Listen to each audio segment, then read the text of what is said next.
Welcome back to the Happiness Platform, to the Leadership Show. I have Becky Blalock, I have Robin Bienfait, two of the most powerful corporate women you'll ever see. They led and pioneered the space of innovation and technology when other women were finding it hard to get in that space. And of course, today we talk about exactly that, innovation.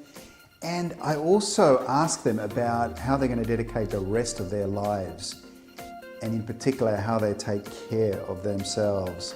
Let's get stuck right back into it. I'm Rose Singh, and again, hey, welcome back to the Happiness Platform. We talk about taking risks and not, being scared to fail. A lot of people are, and the reason that we see a lot of people are scared to fail is because they've already committed themselves in large amounts of debt, mortgages, and kids in private schools, etc.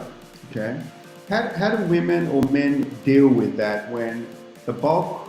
I mean, I did it differently. I made sure I was way within my means. I had plenty of spare cash so that I could at any time walk away if I needed to. I was one of those millennials way before my time. I moved around to get ahead.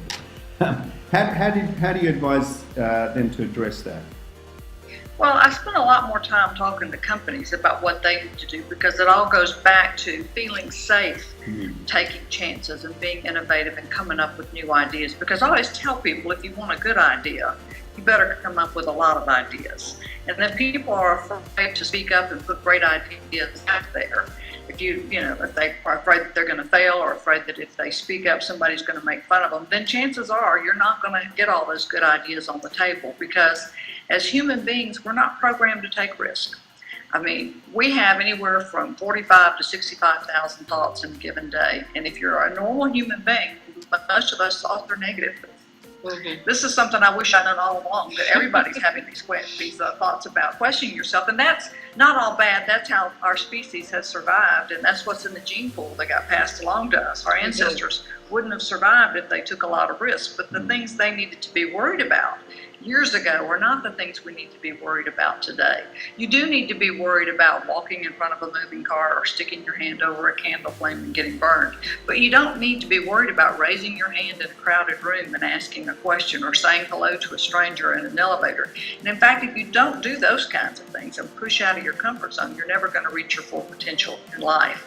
But so much of what happens in these really big companies is people get shut down when they try to open up and speak up. Correct. And if a company really wants to foster a culture of innovation, what I've always said is that companies don't innovate, people do. And you've got to create the right environment where people feel safe and where people are encouraged to think outside the box. One of the examples that I can give you is, early in my career, I was picked for a high potential program inside my company where they took people from various functional areas. You had somebody out of finance, somebody out of power generation, somebody out of marketing, and you would put them on these teams and give them a problem to solve. Well, the problem that I had been on the team to solve was to reduce the cost of power coming out of one of our power plants. And so this team and I got together. We had an executive sponsor working with us, and every time we met, like once a week, we talk about how impossible the task was that they'd given us, and that if it was so easy to do, why hadn't they figured it out by now? Why'd they give us this problem? Or maybe they already knew the answer. They're just seeing whether or not you could come up with it. That's true. And so we had this executive sponsor who let us get together, and we just shoot the breeze, and then we'd leave. And so 3 months into this process, the executive sponsor said to us, look, you people have been picked and been given this honor to work on this project. And everybody's going to look to see how you solve this. Mm-hmm. And if you go in there and you don't have this thing solved, your careers are probably going to stay right where they are. Well, all of a sudden we felt under pressure, and here we'd been given this great gift of this spare time to get together and solve this problem. So we sat back and thought about the fact that, we need to put a lot of suggestions on the table. Maybe there are things that we think aren't possible that are. And so we began to see things that individually none of us could have seen. So little by little, together, we put together this big picture and came up with far greater savings than what they had asked us to come up with. None of us in a vacuum could have come up with these things. Right. But together we did, and we went and presented them. Were not accepted, but some of them were. And in fact, together we accomplished what we couldn't have individually. But we had also been given this very safe environment where we could put some clearly outlandish things on the table, and we weren't going to get fired for doing it. In fact, we were rewarded for at least trying to accomplish the goal, even if some of the ideas weren't accepted. And if you look at the most innovative companies, the ones that have the most patents, many of them will provide focused time for employees just to go off and come up with new ideas. And no matter how outlandish they are, just the fact that they've tried, they get great credit for coming up with these ideas. And some of them actually move forward and get commercialized. This is why I think one of the great things that's happening in the world today is crowdsourcing, where people you don't even know will come on the internet and help you solve a problem, because the power of many brains is much more powerful than the power of one. But the one has to feel very comfortable, not let those 65,000 thoughts shut them down from coming forward with their ideas. Because Robin and I, as women who grew up in environments where most of the time we were the only woman in the room, can tell you that At the table. it's very difficult to speak up when you're the only one in the room. And many times people won't hear what you have to say. No, actually, the conversation will continue. You'll speak up. Everybody gets real quiet. They recognize what you're saying. They nod their heads, and then the conversation goes back to where it was a few minutes before you spoke. And then you realize, okay, I just had a moment. They didn't hear a word I said, but they were being polite, allowing me to speak. So I need to approach it a different way. Becky, you were talking about feeling kind of lucky in some ways. I'm just using my own words here, to have been given that time to go through and think of this idea upon this particular project. Yeah, I think it's important that you give people some focused time, because particularly in corporate America today, people's plates are full. And finding some time to do something that's outside of what is required every single day just to get the job done can be very challenging. But if companies, like I know Google gives their employees, I think it's one day off a month just to work on something new, innovative, and creative.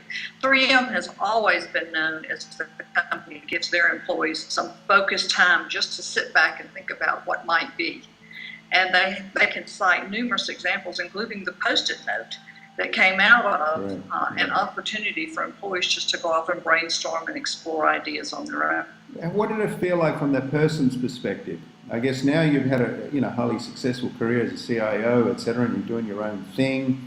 But back in the day when you were doing that, you must have been quite a bit younger, and you would have been an opportunity, you were looking to rise. How did it feel as an individual? I mean, how did you come across as not saying, oh my gosh, I've still got to go back and do my work, now I've got to think of this, and contribute to this team thing? That could be one way you would have felt, and a lot of people do that. But you felt like, this was a great opportunity. You felt grateful for that, right? What's the mindset difference there? I have always felt very grateful about that, because I am the kind of person who always sees not what is, but what can be. And we're the kind of people who can get in trouble sometimes for being that way, for not seeing what is, but what can be. And I'm very inquisitive by nature. In fact, I wrote an article for the Wall Street Journal about getting to the C-suite. And I said, so much of getting to the C-suite, execution is important. When somebody gives you a job to do, being able to execute on it, that's important for getting you to the next level. But what's even more important is knowing what's the right thing to execute on. Right. And there are people who come in every day, and you can tell them what needs to be done, and they can do it beautifully, and they can align a team to help make that happen. I think you have to be able to do that. But then there's that next step. Being at that next level is all about making sure that the work that's being done is the right work. Robin talked about the fact that claims processing didn't even need to be done. It didn't even need to be done. And that's a higher level of thinking. And not everybody is cut out for that. And you need people that can execute. You need people that can do those claims and lead a team of people in doing that. But at that C-suite, it's much more about being forward-looking and having a vision and understanding, do we even need to be doing this in the first place? Or could we do this better? Or what should we be doing that we're not doing? And then how do you build the allegiances to go make that happen? So what would you say to board members today, or people you coach or look up to you, in terms of what success looks like. And let me put a little bit of background to this question. When I was growing up, it was about, I felt like, your measurement of success was going to be about, still there was a contribution to society, which is always at the forefront of my mind. So doing things socially responsibly was always there, and doing it in a truthful manner was always there. So my conscience was always had me move in the right direction. However, I felt like for organisations to be successful, it was about quarterly reports. It was about shareholder dividends. What did we give back, and it was about whatever means it was required to either pull that deal through forward, we can put it on the books, or I remember being directed at one large telco to cut the workforce by 20% and have it done by such and such a date. And I remember fighting that and proving it different, but it meant it cost me my job eventually. However, I've always felt great about it. And so how is it now when you're coaching people who are at the C-suite or at the board level? One, how do they see, what do you see them seeing as what success looks like? And what do you see as success looks like, perhaps, and has it changed from where it was some time back? I think on a corporate board that's publicly traded, you're still going to get people with that, where we are quarterly, what are our core responsibilities, just kind of taking care of business is what I would say. But then that other dimension is, how happy is the team? How successful is the team? Are they working well together? Are they creating and generating new ideas? I don't think that conversation is happening at the table. And I've been at a lot of those tables, and you almost have to kind of pitch it out there to say, where are you with your succession plans? And the reason you put it in that framework is, any day, any one of your teams or leaders could be leaving the business, or, for sad reasons, not, having health reasons and needing to exit the business. And having that sustainable culture really depends upon who you're hiring, and if you're hiring the right people, and being able to attract the right talent that adds to your culture and doesn't detract from it, I think is very important. But I don't think it's a big topic at the board table. And usually they lay that on the HR leader, and that's the HR person's task. Yeah, there was a recent Gallup poll out that said only 13% of employees in Fortune 500 companies are engaged, which means that they're really coming in every day with great ideas and excited about giving back. I think that these big companies, if they're not careful, can't be as successful in the long term if you don't have happy employees. I am seeing a lot of companies now that are instituting, 360 assessments, where if you're in a leadership position, you're going to get assessed every year. If you see applications like Glassdoor.com that are out there where employees can go and they can rate the CEO and rate how happy they are with the company, and companies are paying attention to that. I recently was a judge for EY's Entrepreneur of the Year, and these are people who have very successful companies or who are CEOs who are leading very successful companies.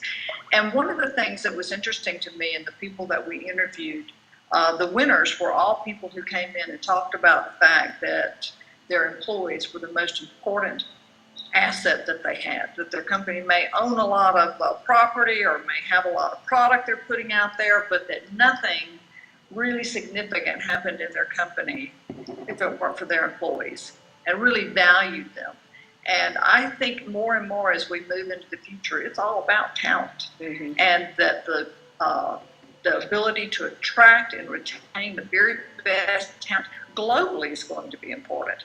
I look at the number of women who've come into the workforce from my generation since the 70s. 25%, we've added 25% to the gross domestic product in the U.S. women have. Right. And we're in a global marketplace today. And you can't compete if you have half of your workforce who doesn't feel empowered and engaged. Mhm. McKinsey did a study to look at why are women leaving corporate America, and they found three things. The first one was a lack of role models, and fortunately that's changing. Not changing fast enough, but it is changing. The second thing is this whole idea of the difference in pay, that men get promoted on the basis of potential, women on the basis of a proven track record. And you and I can both share examples of that. But then the third thing, and it's so very easy to fix, is that they leave because they don't feel included. They feel very excluded. And that's something that companies can fix. And I think that the very best companies, the ones that want to retain and hold on to their very best talent, are going to work on making sure everybody feels included. That's why you begin to see a lot of affinity groups, not just for women, but for minorities, for any type of person who is different in a workplace, surface in these companies. And they're very key in helping these employees feel included and feel like they can bring their best ideas to the table. Interesting enough, a company I was working with has now set up a chief inclusion officer. Oh, yes. Yes, they asked me what should they call this position. I said, you need to call it an inclusion officer, not diversity, not talent, none of those other things. Because this position is to make sure that things are happening in the corporation that's connecting the dots. You can have the C-suite saying people are very important assets, but they're not demonstrating that inside the company, so there's a disconnect. I know that when I go somewhere and I'm with people that I get high energy from and I feel accepted, I am so much more willing to come forward and say what I think and put ideas on the table than I am if I go into a situation where I feel fearful and I feel like I'm looked down on and I'm more highly scrutinized. And I think everybody feels that way. It's human nature. So creating that environment is going to be more important in the future because the war for talent is on. And we're not just competing for talent here in the United States. We're competing globally for talent. And people are going to have their choice more than ever. And it's going to be more transparent. Where is a good place to work and where is not a good place to work? Definitely, definitely. Now, there's a stat that we use a lot. There's an organization called Beyond Blue who looks after, started off looking after people's mental health. Privately, they do a lot of work in the corporate space. They've just released a figure, and it's quite crazy when you hear this. And then when I've sounded this figure out with some of the Canadian colleagues, they've come back. The recent guests on the leadership show had said it's quite prominent even in that space. And I imagine it wouldn't be that different in the US of A. 48% of people in the workforce feel that their workplace is detrimental to their mental health. Wow. Okay. 20% of all sick leave today, people are saying, and these are people who are admitting it, right? Okay. So you could imagine how many are not. 20% of all sick leave today in corporate Australia is as a result of depression, anxiety, restlessness, again, mental health. The World Health Organization is predicting that the year 2030, which is not that far away, only 14 years, okay, more than 50% of all health issues are going to be mental health related issues. The world is changing, ladies. The world is changing. There are a lot of people that I've known that have done really, really well, in corporation, have accumulated and ticked off a lot of goals that are easy to measure and see and to talk about and to demonstrate, but are living a life of restlessness and anxiety, etc. And pills are not fixing it. How is it, if I may ask, this is a tough question, and I hope you're as open with me as possible. How is it that you've been able to keep yourselves so together and so focused? And what is it that you're going to do when you go out there again and do your contribution to society and to companies and to yourselves? What is it that you're going to do now that you know these stats, or you probably already know and you're probably doing things about it? Well, that's kind of a hard one because I see a lot of people in stressful situations. They're stressed because they've got a home life situation, they've got a financial situation. In fact, there's more financial situations than any of us really realize. I think the U.S. is probably in the worst spot because a lot of people depend on credit cards here. And I think we're starting to see that spiral again. And so people are living beyond their means because they feel that pressure, not only for themselves, but for their kids. So-and-so's kid's in dance school. Hey, Mom, I want to be in dance school. To be in dance school is another $1,000 a month. Or, hey, I want to be in swim lessons. And those are all great things to do, but they're expensive. And yet you want the best for your kids. And so it takes both salaries to make that happen. So then you add that to stress at work or trying to be successful at work. I can imagine that stress has to bear some pressure on the individuals. I guess I'm just always been in a space that I want to work somewhere where people are wanting me there. And if that's not a place that they want me, then I will find someplace else that wants me. But maybe I have to be in a position that maybe getting a job is pretty easy. Maybe it's not for some people. Maybe they haven't had the luck or the blessings to be able to go to the school and have the right opportunities. And sometimes we have to help some of those people along the way. But it is pretty scary. I was reading an article that just came out in the Time magazine about our youth and the level of anxiety and stress to make the great grades, because if they don't make the great grades, or they're not the athlete in school, or they're not this and not that, their own self-worth is put under pressure. For me, what's really, really important, what's gotten me through a lot of tough times is my faith. And oddly enough, when I interviewed the 28 women for my book, I asked that question. And over again, I asked them, I said, when things get really tough, where do you draw your strength? Number one was their faith. Mm-hmm. And, I wrote this book too because I mentored a lot of young women when I was coming up in my career. And, I would ask them, the first question is, what is it that you want? And overwhelmingly, what do you think I heard back? I don't know. And I wanted to say, gee, crystal ball's not working too good today. Only you can figure out what makes you happy. And if you're going to lie, and what success looks like for you, because we all define it very, very differently. And that you need to step aside and spend some time really focused about what is your purpose in life? How do you define success? Because once you get armed with that, then you can be very courageous and bold in going after it. You can develop relationships with other people that will help you on that journey. But it's your responsibility to figure that out. And I think many times we sit back and we're waiting for somebody to tell us what to do, exactly, instead of figuring that out for ourselves. But I think that is a very important first step in making anything happen in your life. And that, for me, and it may be different for others, but, the people I interviewed are very different faiths. We don't have the same beliefs, but that is where we all go back to when we need something. So I can't imagine somebody who doesn't have that to draw on for their strengths. But I also want to share with you, I had the opportunity to travel to India as a part of my job as a CIO. And it's a beautiful country, great food, wonderful shopping. And I was traveling with somebody who had lived in my hometown of Atlanta and was now back home in India. And he said, what do you think of my country? And I said, I think it's a wonderful place. I said, but I'm just shocked by the poverty here. I've never seen such poverty. I mean, you would see a family of 5 riding on a motorcycle, and people just living in tents. Their only possession was a tarp.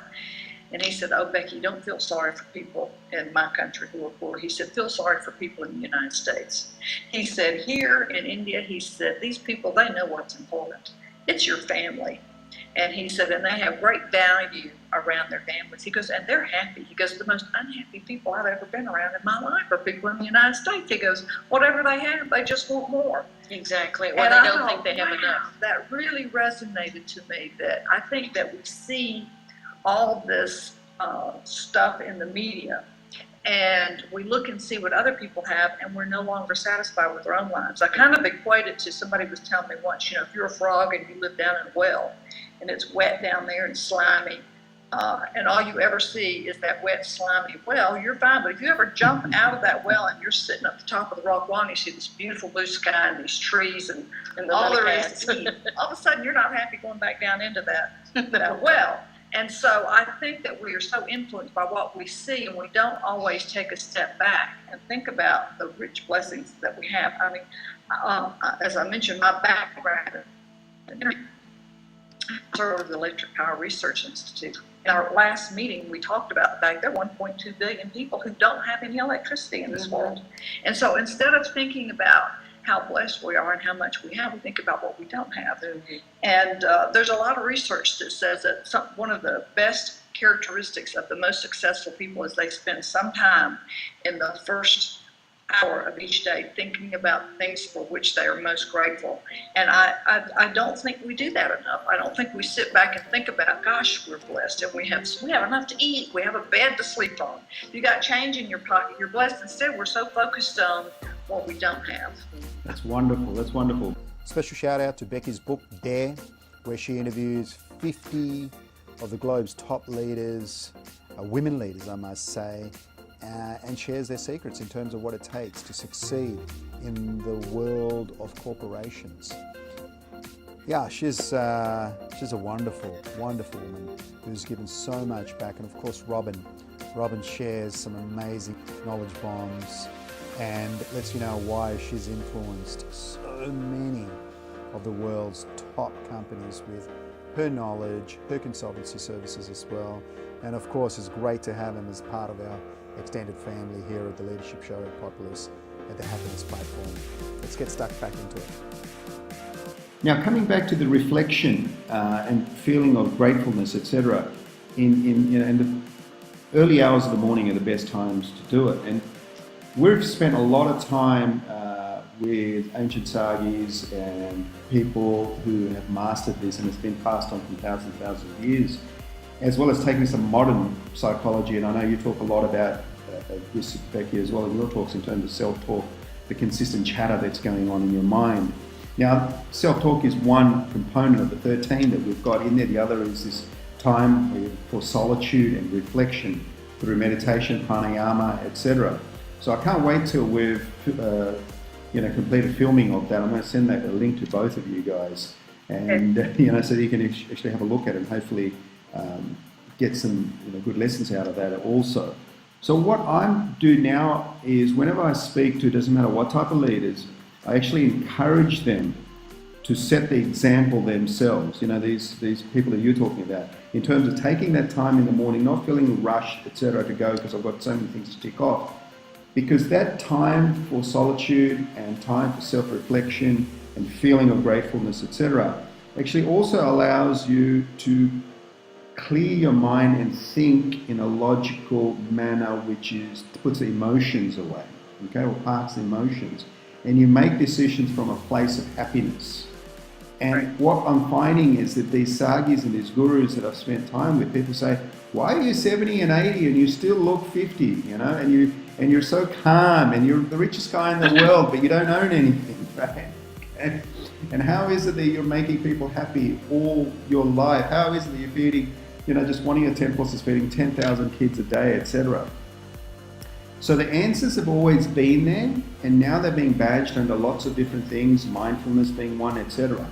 But sometimes it's incomplete. So people, yes, they take responsibility. We ask people to take responsibility for themselves, but it's not demonstrated, because once the mind has been cleared, they turn the radio on first thing and rubbish gets into it, instead of that surrender into their faith or, giving thanks and then knowing, okay, what are the virtues of that particular faith? How should I act? How should I live my life, etc. And people are too shy to talk about it because it's politically incorrect. Well, I don't really care about that, because 48% of the workforce, 48% of the workforce now are saying that, hey, they're not well. Okay, the workplace is making them not well. So leaders, we're encouraging them to wake up and demonstrate it to themselves, and also say, hey, it's be open to celebrating, their faith or their what's important to them in life, etc. So I'm really glad you brought that up, ladies. How is it that, so in the mornings, are you guys, or whenever your happy hour is, what do you do? What does a ritual look like, if you don't mind me asking, so that other people can, relate to it? I actually get up early in the morning and go for a walk around my neighborhood. No telephone, no nothing, just for a little walk. And it's probably about 45 minutes. And sometimes I jog a little bit depending on, if I think I need to get home because I didn't wake up as early as I wanted to.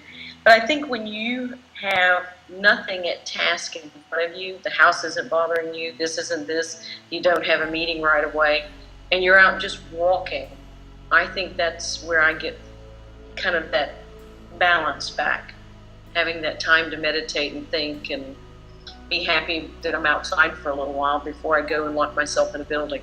Hearing the birds chirp away, that'd be lovely. Yeah, and watching kind of the sun come up and the crispness of the morning, that type of stuff. Yeah. It's wonderful, isn't it?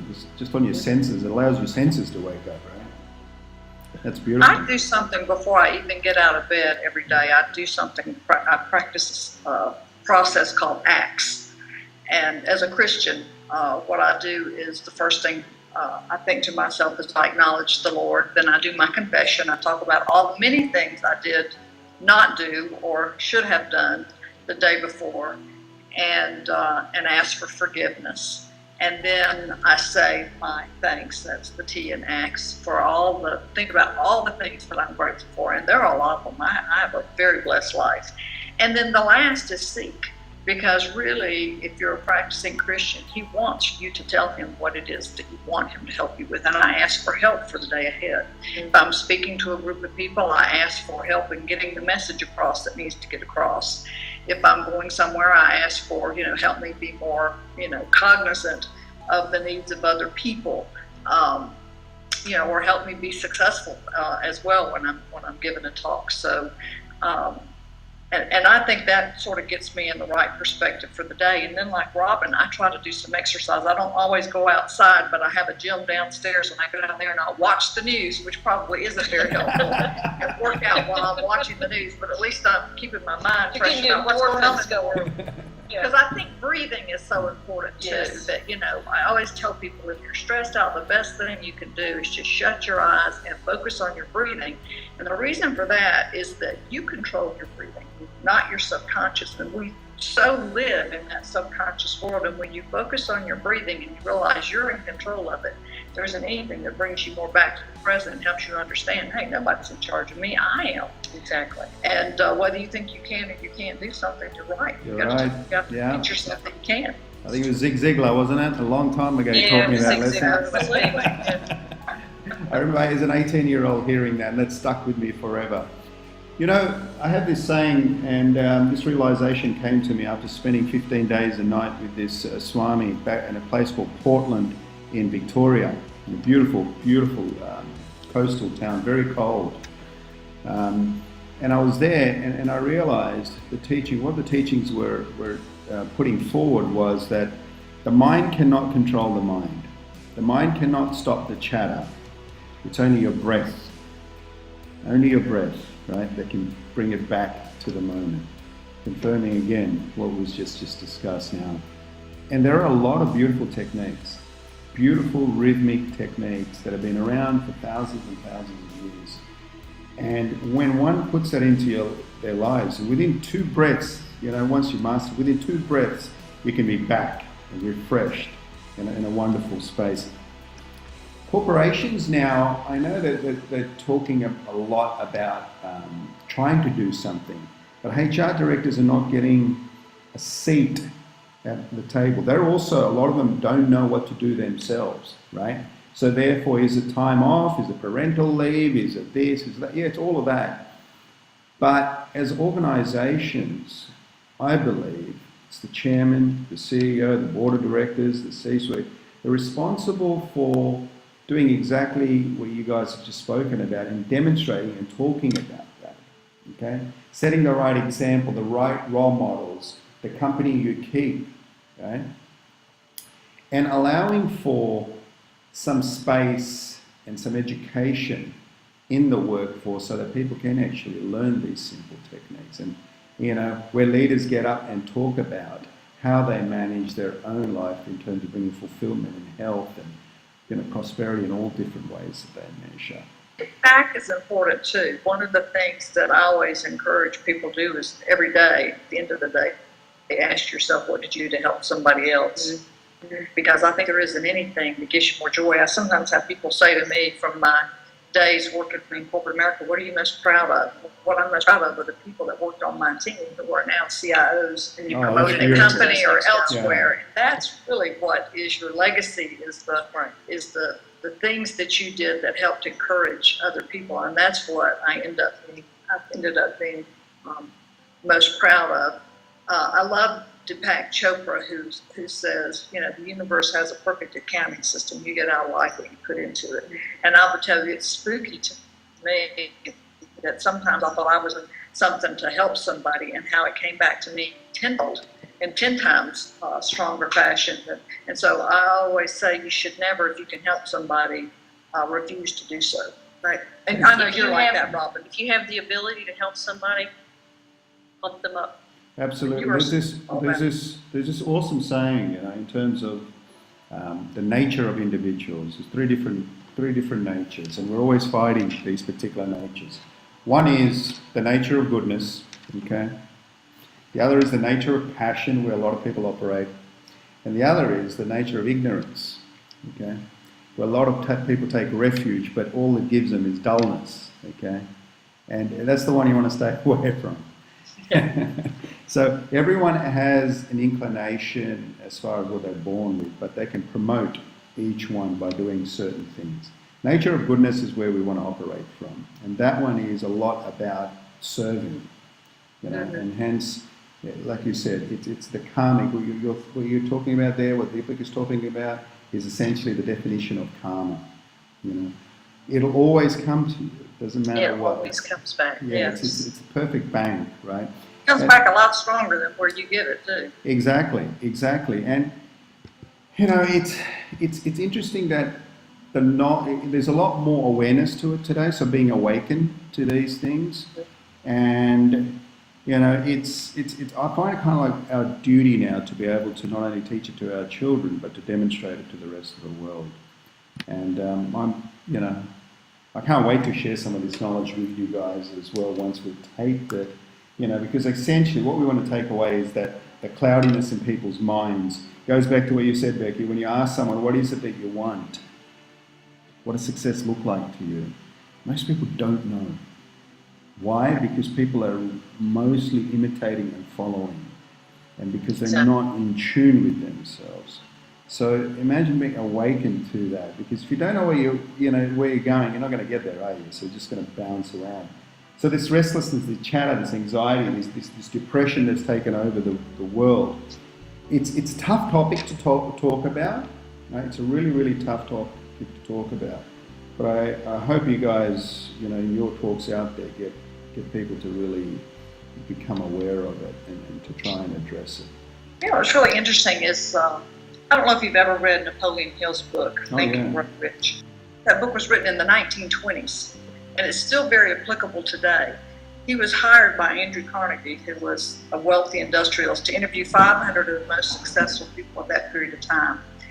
And there are a lot of messages in the book, but Napoleon Hill will tell you that the number one message in that book, the reason why these people were successful, didn't have anything to do with their educational backgrounds, didn't have anything to do with their social economic circumstances, that they all had a clear vision of what it is they wanted, and they expected it to happen. And that's why his book, even today, is a bestseller. It was interesting. I was just looking around because it normally sits on my desk. It's not there. Somebody took it. I'm just thinking, is it here? Excuse me one sec.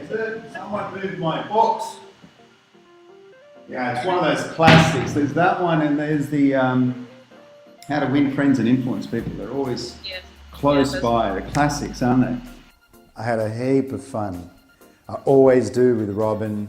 It was so good to hang out with Becky again.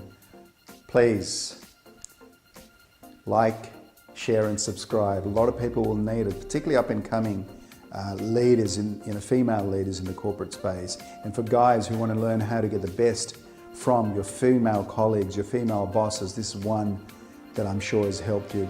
Robin and Becky, thank you so much again. You two are just a gem.